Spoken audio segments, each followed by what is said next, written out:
What's up everybody, and thank you for joining me for another video. My name is Whack4863, but you can call me Whack. In the time it took me to do the intro, you saw 3 deaths from Lilith, and I have died to Uber Lilith an absolute ton. I mean, it's one thing for me to upload a video with my best runs or the first time that I killed her, but the fact of the matter is that I tried this a lot before I was successful, and you're seeing the outcome of all of those tries now. This is the first time that I killed Uber Lilith, and I actually did it with suboptimal gear. The way that I did it was I used an incense Chorus of War. Now that adds 40 to each one of your stats, and it gives you an increased critical strike and overpower damage, and that was actually how I was able to defeat her the first time. The problem was I wasn't able to kill her consistently with the gear that I was running. But since I killed her the first time, I have gotten better gear and I'm able to kill her more consistently. Now, if you're interested in the gear that I'm running, I'll put a link to my video explaining the gear in the description of this video.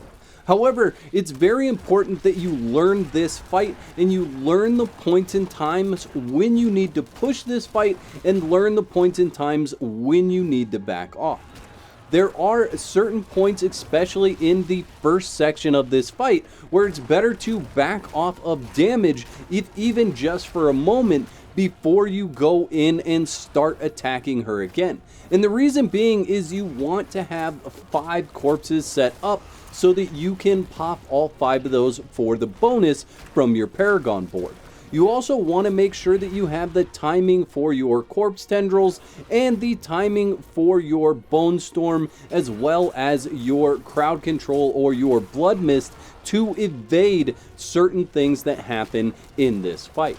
Now personally, I'm not at the point where I'm carrying other players through this fight. However, I am at the point where about 4 times out of 5 I can go in and kill her. There's that one off time where RNG just doesn't quite line up between the resource or the critical hits or the overpower hits, and I'm not able to push the fight to the next level that I need to prior to having some of her other mechanics pop up, where sometimes you need specialized gear with max evades of 4 so that you can actually get away from some of those ground effects.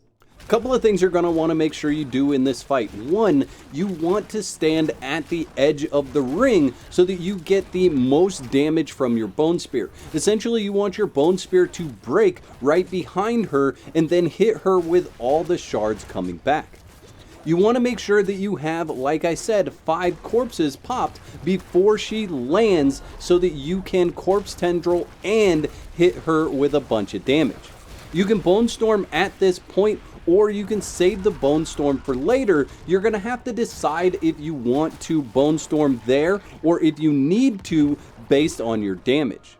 For the second part of the fight, you want to make sure you are prepped to pop the 5th corpse right before she spawns out of the floor. Additionally, you want to pop corpse tendrils once you see her right wing start to form, and then start laying into her with bone spears. You can see I could be standing a little bit farther back and getting more damage from the splinters in this fight. However, I did do a lot of damage in that first section. Now you want to melt her through this entire thing if you can before she comes to this platform. If she comes to this platform and she still has any of those triangles on her bar, she is going to do other mechanics, and those can be a pain in the butt to deal with. If you are able to get her past all 3 of those different segments of her health bar, then she just goes into this animation where you can continue to pepper her down until she has almost no health. And one key thing here right at the end is you want to make sure you do damage to her when she hits this last platform, and it needs to be a considerable amount. If you don't do enough damage at that final platform, she can strike the floor multiple times, and if that strike hits you, it will kill you instantly. I'd like to thank all my YouTube members for your continued support. Y'all are absolute legends. If you'd like to become a legend, there's a button that says join on this page. Click that for details. There's 2 videos on the screen. Click one of those to watch next, and I'll meet you over there.